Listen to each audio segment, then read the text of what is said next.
नमस्कार साथियों, मैं सुनील कुमार और आपका स्वागत है अपने ही परिवार टारगेट क्लासेस बीकानेर के अंदर। साथियों, मेरा कहना है कि हमारी जो क्लासें चल रही थी रीजनिंग की, और रीजनिंग में हमने श्रेणी क्रम की यूनिटें पूरी कर ली है और मुझे ऐसा लगता है कि श्रेणी क्रम में आपको कोई दिक्कत नहीं है। आज हम सेकंड यूनिट स्टार्ट करने जा रहे हैं जिसका नाम है क्रम परीक्षण। क्रम परीक्षण जिसको हम इंग्लिश में बोलते हैं रैंकिंग टेस्ट। रैंकिंग टेस्ट का मतलब होता है कि कोई एक स्टूडेंट है या कोई एक व्यक्ति है या एक कोई लड़का है, उसका क्रम यानी आगे से क्रम कौन सा है, पीछे से क्रम कौन सा है। तो ऐसे प्रश्न भी हमें कहीं ना कहीं एग्जाम में देखने को मिलते हैं। देखो, रीजनिंग चाहे हम बात करें बीएसटीसी की, पीटीईटी की, कांस्टेबल की, दिल्ली पुलिस की, एसएससी जीडी की, ऐसी कई वैकेंसियां हैं जिसमें रीजनिंग आती है। और रीजनिंग के अंदर ये जो क्रम परीक्षण की यूनिट है, ये बहुत ही महत्वपूर्ण यूनिट है और आज हम इसको स्टार्ट कर रहे हैं।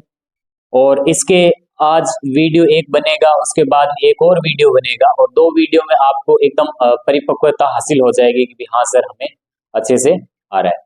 तो अभी तक आपने अगर न्यू व्यूवर हो या आपको क्लास पहली बार देख रहे हो, तो अभी तक अगर सब्सक्राइब नहीं किया है तो प्लीज चैनल को पहले सब्सक्राइब कर लें, क्योंकि ऐसी ऐसी नई नई क्लासें और अच्छी अच्छी क्लासें आपके लिए हमेशा आती रहेगी और आपको हर प्रकार की न्यूज का नोटिफिकेशन मिलता रहेगा। तो साथियों, आज अपने स्टार्ट करते हैं क्रम परीक्षण। क्रम परीक्षण को पहले बेसिक लेवल से जानते हैं कि क्रम परीक्षण का मतलब क्या होता है। क्रम परीक्षण का मतलब ये होता है कि कोई मान लो एक स्टूडेंट है, कोई एक लड़का है, तो उसका कोई वो पंक्ति के अंदर खड़ा है, कोई लाइन के अंदर खड़ा है, तो उसका आगे से स्थान और पीछे से स्थान, यानी आगे से और पीछे से स्थान कौन सा है। अच्छा, बात करें अपने कि इसके प्रश्न कैसे आते हैं, तो प्रश्न में देखो साथियों, प्रश्न के अंदर ऐसा प्रश्न आता है, कई बार प्रश्न ऐसे पूछता है कि राम का आगे से स्थान ये है, पीछे से स्थान है ये है, तो बताओ कि कुल कितने विद्यार्थी हैं या कुल कितने लड़के हैं। या कई बार क्या होता है कि हमें कुल लड़के दे देता है और पूछता है कि 40 विद्यार्थियों में से अनुज का स्थान आगे से 13 है, तो बताओ पीछे से कौन सा है। या पीछे से दे देता है तो आगे से पूछ लेता है, या खुद का एक आगे से और पीछे से स्थान देकर और पूरे कुल विद्यार्थी पूछ लेता है। तो ऐसे प्रश्न हमें, कोई न्यू विद्यार्थी है तो उसको समझ में नहीं आते, लेकिन मैं आज आपको बेसिक से और एकदम ट्रिकी से बताऊंगा कि आपको कैसे ऐसे प्रश्न अगर आ जाते हैं। और ऑब्वियसली बात है कि ये तो आते ही है, क्योंकि ये मोस्ट इंपोर्टेंट यूनिट है, जैसे श्रेणी क्रम और क्रम परीक्षण। तो अब देखो, पहले अपने एक उदाहरण के थ्रू देखते हैं। जैसे मान लो ये एक लड़का खड़ा किया मैंने, ठीक है, लड़का। अब इसको कोई भी नाम देते हैं, मैंने दे दिया अनुज, ठीक है, अनुज। अब यहाँ पे मैंने 3-4 लड़के और खड़े कर दिए, ठीक है, और इधर भी 3-4 लड़के और खड़े कर दिए। ध्यान से समझना, और अच्छे से अगर आप समझ लोगे तो ऐसे प्रश्नों को कभी भी गलत नहीं करोगे। अब मुझे बताओ कि अनुज का आगे से स्थान कौन सा है। तो 1 2 3 4, यानी आगे से चौथे नंबर पे क्या है, अनुज है। और पीछे से 1 2 3 4, और पीछे से भी क्या है, चौथे नंबर पर अनुज है। तो अब मैंने कह दिया कि आगे से अनुज का स्थान चौथे नंबर पे और पीछे से ही अनुज का स्थान चौथे नंबर पे। तो अब ये पूछ रहे हैं कि बताओ टोटल स्टूडेंट या टोटल लड़के कितने हो गए। तो अब 4 को और 4 को जोड़ते हैं तो कितना आता है, 8 आता है। तो हम कहेंगे कि कुल विद्यार्थी 8 है, लेकिन ये उत्तर गलत होगा। कैसे होगा, क्योंकि ये जो अनुज है ना, इस अनुज को हमने आगे से भी काउंट किया है और पीछे से भी इस अनुज को काउंट किया है। तो अनुज को हमने 2 बार काउंट कर लिया है। समझ में आ रही है बात, यानी अनुज को हमने 2 बार काउंट कर लिया, बाकी वास्तव में अनुज तो एक ही बार है। तो हम क्या करेंगे, जब भी ऐसा आता है कि भाई अनुज का स्थान आगे से पीछे से दे देता है, तो हमें इसमें से -1 करना पड़ता है। यानी टोटल 8 है, 8 -1 किया तो 7, यानी विद्यार्थी हमने कितने खड़े किया है, यानी कुल विद्यार्थी या कुल लड़के कितने, 7 है। तो 1 2 3 4 5 6 और 7, ठीक है। यानी आगे से और पीछे से जब टोटल पूछे हमें या कुल विद्यार्थी पूछे, तो हमें टोटल करके दोनों को जोड़ के और -1 करना, ठीक है।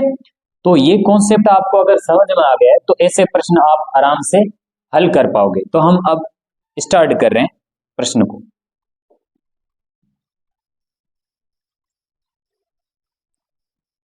अब देखो हमारे पास में जो प्रश्न है वो प्रश्न है कि एक कक्षा में सोहन का स्थान ऊपर से 10वां और नीचे से 26वां है, तो कक्षा में कुल कितने विद्यार्थी। देखो कभी ऊपर से, कभी नीचे से, कभी दाएं से, कभी बाएं से, ऐसे हमें देता रहेगा, तो इसे हमें कंफ्यूज नहीं होना है। देखो कक्षा में सोहन का स्थान ऊपर से 10वां है, यानी ऊपर से तो क्या है 10वां है, ये लिखा हमने 10वां, ठीक है। फिर अब ये कह रहे हैं नीचे से कौन सा है 26वां, यानी नीचे से कौन सा स्थान है 26वां। तो अब मुझे बताओ कि ऊपर से 10वां है और नीचे से 26वां है, तो इसने क्या कहा, तो कक्षा में कुल कितने विद्यार्थी। तो हम क्या करेंगे, हम 10 और 26 को जोड़ लेंगे, तो 10 और 26 हमने जोड़ा तो कितना आया 36 आया, तो 36 माइनस 1 करेंगे, क्योंकि हमने जो पहले कॉन्सेप्ट सीखा है उसी के आधार पर होगा। तो अब देखो 36 माइनस 1 करेंगे तो 35 होगा। तो अब मुझे बताओ कि कक्षा में कुल कितने विद्यार्थी है, तो आप कहोगे कि सर 35 विद्यार्थी, यानी हमें माइनस 1 करना है, ठीक है।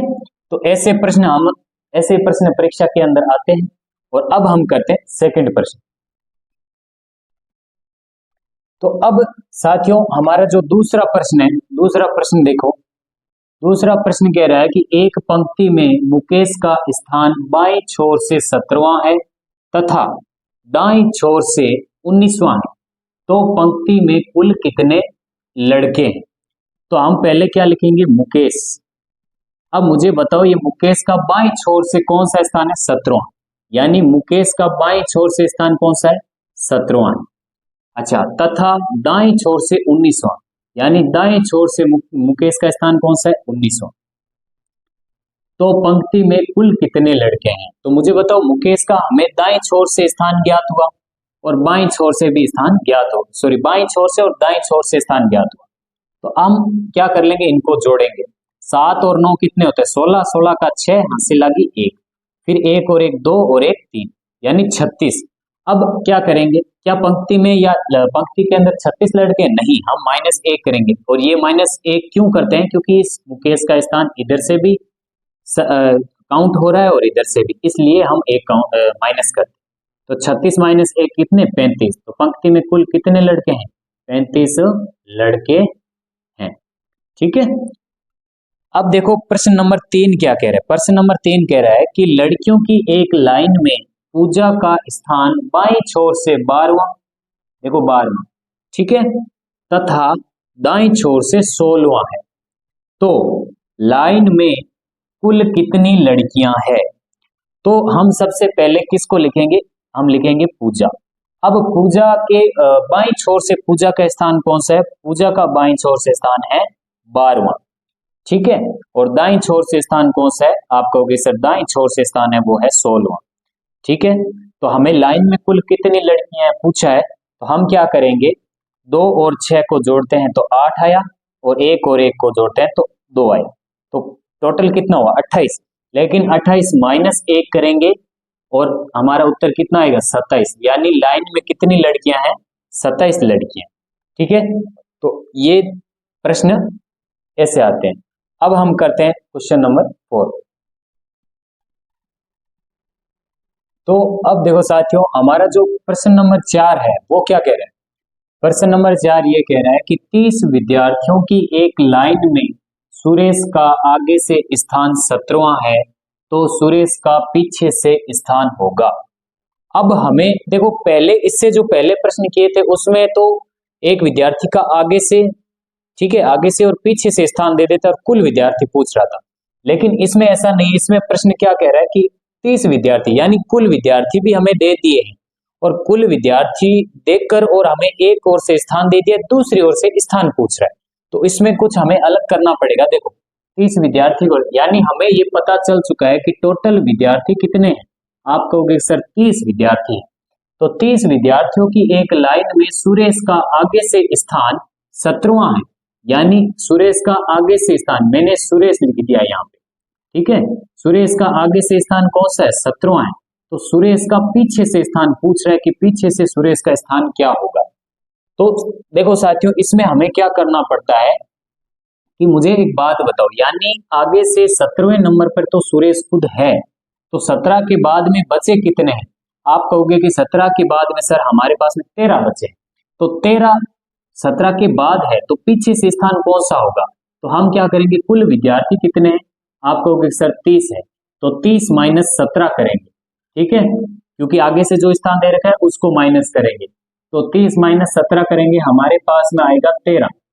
अब आप कहोगे क्या सुरेश का पीछे से स्थान 13 नंबर पे है, नहीं, क्योंकि 17 के बाद में 13 है, लेकिन सुरेश कौन से स्थान पर है, तो इधर से 13 तक आते हैं तो सुरेश हमें नहीं मिलता है, लेकिन जस्ट 14वें नंबर पर आते हैं तो 14 नंबर पर हमें सुरेश है, मतलब सुरेश मौजूद है। तो हम क्या करेंगे, ये जो 13 आया है हमारा, इसमें प्लस 1 करते हैं तो हमारे पास आएगा 14, यानी पीछे से सुरेश का स्थान कौन सा है, 14वां स्थान है। ये हमें थोड़ा सा ध्यान रखना पड़ेगा, क्योंकि आगे से स्थान तो 17वां दे रखा है, पीछे से पूछा है, तो पीछे से देखो 30 माइनस 17 करेंगे तो हमारे पास में 13 आया, और 13 प्लस 1 करेंगे तो 14, यानी 13 के बाद में प्लस 1 करने पर हमें सुरेश का स्थान ज्ञात होगा। अब देखो आपको समझ में आ गया होगा, नहीं तो हम एक और प्रश्न करते हैं, आपको अच्छे से समझ में आ जाएगा। देखो 35 लड़कों की एक लाइन में रवि का पीछे से स्थान 11वां है, 11वां स्थान है, तो रवि का आगे से स्थान ज्ञात करें।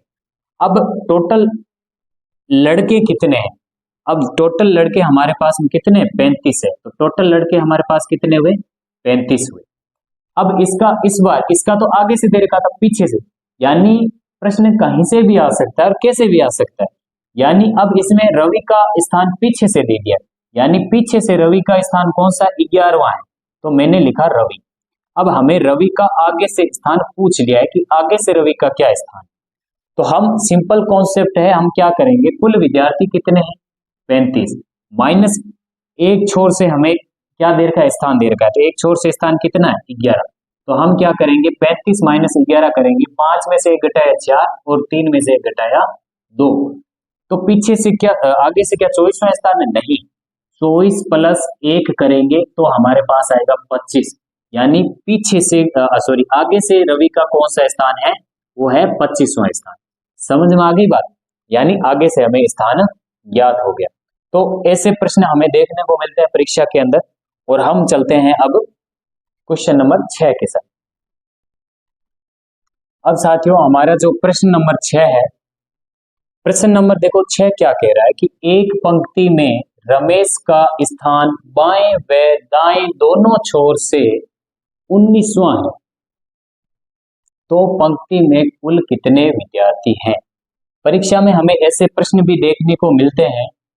तो ये कह रहा है कि ये जो रमेश है ना, इस रमेश का आगे से व पीछे से दोनों छोर से कौन सा स्थान है, 19वां, यानी आगे से भी 19वां स्थान है, पीछे से भी 19वां स्थान है। तो हमें क्या कर रहे हम क्या करेंगे कि जब आगे और पीछे से स्थान 19वां है, यानी आगे से भी 19वां और पीछे से भी 19वां, तो जोड़ेंगे तो क्या आएगा, हमारे पास में आएगा 38, तो 38 माइनस 1 करेंगे तो बराबर आएगा 37। तो हमें पूछ क्या रखा है कि कुल विद्यार्थी कितने हैं, कुल कितने लड़के हैं, तो कितने लड़के हैं, तो 19 और 19 को, यानी आगे से 19 पीछे से 19 जोड़ा 38 आया, 38 माइनस 1 करेंगे 37, तो कुल कितने लड़के हैं, 37 लड़के, इसका क्या हो जाएगा, सही उत्तर हो जाएगा। अब देखो एक प्रश्न और है जिसकी लैंग्वेज कुछ हमें पेपर में देखने को ऐसे मिलती है कि एक लाइन में राजेश का आगे से स्थान 14वां है, लाइन में कुल 40 विद्यार्थी है, तो राजेश का पीछे से स्थान क्या होगा। तो देखो हमें वही जो पहले हमने किया था कि एक लाइन में विद्यार्थी कितने हैं टोटल, तो पूरे विद्यार्थी आप कहोगे कि सर 40, ठीक है, और राजेश का जो स्थान हमें दे रखा है वो आगे से कितना दे रखा है, 14वां, यानी आगे से 14 नंबर पर कौन है, वो है राजेश, ठीक है। तो राजेश का हमें क्या है, पीछे से स्थान पूछा है, तो हम क्या करेंगे कि 40 माइनस क्या कर देंगे, 14 कर देंगे, तो हमारे पास में कितना बचा, हमारे पास में देखो बचा है 26। अब 26 क्या करेंगे, 26 नंबर पे थोड़ी है राजेश, पीछे से जो 26 नहीं है, 26 प्लस 1 करेंगे तो हमारे पास आएगा 27, यानी पीछे से 27वें नंबर पर कौन है, राजेश है। तो इसका ये राइट उत्तर हो जाएगा। साथियों मैं आशा करता हूं कि आपको ये जो कर्म परीक्षण की यूनिट है, जितने भी मैंने लगभग 7 प्रश्न कराए आपको अच्छे तरीके से समझ में आ रहे हैं। और हम 1-2 क्वेश्चन और करते हैं जिसे आपको अच्छी तरीके से एकदम कर्म परीक्षण में कोई भी डाउट नहीं रहेगा। अब देखो साथियों, हमारा जो 8वां प्रश्न है, 8वां प्रश्न हमें क्या कह रहा है कि छात्राओं की एक लाइन में प्रिया का आगे से 9वां स्थान है, ठीक है, और लाइन में कुल 25 छात्राएं हैं, तो प्रिया का पीछे से स्थान क्या होगा।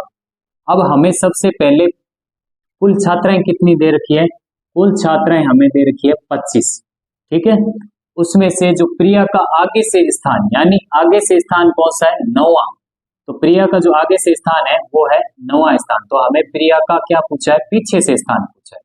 तो हम क्या करेंगे, हम करेंगे 25 माइनस 9, तो 25 माइनस 9 करेंगे तो हमारे पास में कितना बचेगा, हमारे पास में बचेगा 16, ठीक है। और क्या प्रिया का पीछे से स्थान 16 है, नहीं, हम क्या करेंगे 16 प्लस 1 करेंगे तो हमारे पास आएगा 17।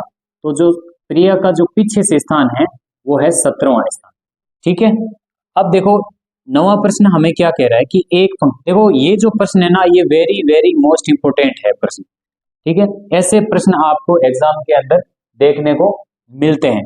जैसे एक पंक्ति में सौरभ का आगे से स्थान 11वां है तथा विवेक का पीछे से स्थान 10वां है।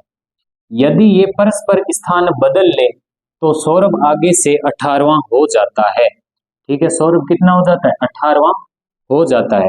तो पंक्ति में कुल कितने लोग हैं, तो ध्यान रखें इसमें हमें 2 कैंडिडेट दे दिए हैं, तो ऐसे में हमें क्या करना पड़ेगा, देखो एक पंक्ति में सौरभ का आगे से स्थान, यानी हम क्या लिखेंगे, हम लिखेंगे देखो सौरभ, ठीक है। तो सौरभ का हमें आगे से स्थान कौन सा दिया है, 11वां, सौरभ का आगे से स्थान 11वां है। अब ये कह रहा है विवेक का पीछे से स्थान 10वां है। अब मान लो मैं यहाँ पे लिखता हूं विवेक, ठीक है, तो विवेक का पीछे से स्थान कौन सा है, ये कह रहा है 10वां है, ठीक है। तो हमने लिखा 10वां, पीछे से स्थान यहाँ पे लिखते हैं 10वां। यदि ये दोनों परस्पर स्थान बदल ले, परस्पर का मतलब होता है आपस में स्थान एक्सचेंज कर ले। जैसे अब देखो सौरभ की जगह तो अब क्या आ जाएगा, विवेक आ जाएगा, अच्छा विवेक की जगह अब क्या आ जाएगा, सौरभ आ जाएगा। समझ में आया बात। अब विवेक की जगह सौरभ, सौरभ की जगह विवेक। अब के यदि ये परस्पर स्थान बदल ले तो सौरभ आगे से 18वां हो जाता है। तो अब मुझे एक बात बताओ कि सौरभ का पीछे से स्थान तो कौन सा, 10वां है, और सौरभ आगे से 18वां हो जाता है, यानी अब सौरभ यहाँ से आगे से क्या हो जाएगा, 18वां हो जाएगा। तो मुझे एक बात बताओ, जो हमने प्रश्न सबसे पहले जब क्लास स्टार्ट हुई थी उस समय किए थे, तो हमें अब इस विवेक से कुछ नहीं लेना है, ठीक है। इस विवेक की हमें कोई जरूरत नहीं है। अब देखो हमें सौरभ का आगे से और पीछे से स्थान ज्ञात हो चुका है, तो जब एक विद्यार्थी का या एक लड़के का आगे और पीछे से स्थान ज्ञात होता है तो हम क्या उसके टोटल हम ज्ञात कर सकते हैं। तो सौरभ का आगे से स्थान कितना है, 18वां, ठीक है, और पीछे से स्थान कितना है, 10वां, ठीक है। तो यहाँ पर हम करेंगे तो हमारे पास में टोटल कितना हुआ, 28। लेकिन हमने क्या कहा था कि जब एक ही कैंडिडेट का आगे से और पीछे से स्थान होता है तो हम -1 करते हैं, तो हमारे पास में कितना हुआ, 27। तो टोटल कुल जो ये कह रहा है ना, कुल कितने लोग हैं पंक्ति में, कुल कितने लोग हैं, तो कुल पंक्ति में लोग कितने, 27 है। ये हमारा इसका क्या हो जाएगा, राइट आंसर हो जाएगा। तो साथियों मैं आशा करता हूं कि आपका ये जो आज की यूनिट थी कर्म परीक्षण, जिसको हम रैंकिंग टेस्ट बोलते हैं, ये आपको अच्छी तरीके से समझ में आई है। और अगर किसी भी भाई बहन को समझ में नहीं आई है तो क्लास को वापस बैक करके देखें, आपको समझ में जरूर आ जाएगी। और ये इस क्लास को देखने के बाद में आपके पास में कोई भी रीजनिंग की बुक है उससे आप क्वेश्चन हल करें, जिन्हें आपको अच्छे से पता चलेगा कि हाँ मैं ये यूनिट या ये प्रश्न मैं कर सकता हूँ। तो अगर आपको क्लास अच्छी लगी है तो प्लीज लाइक करना, सब्सक्राइब नहीं किया तो सब्सक्राइब कर दो और आगे से आगे शेयर करना। मिलते हैं अपने नेक्स्ट वीडियो के अंदर, तब तक के लिए जय हिंद जय भारत।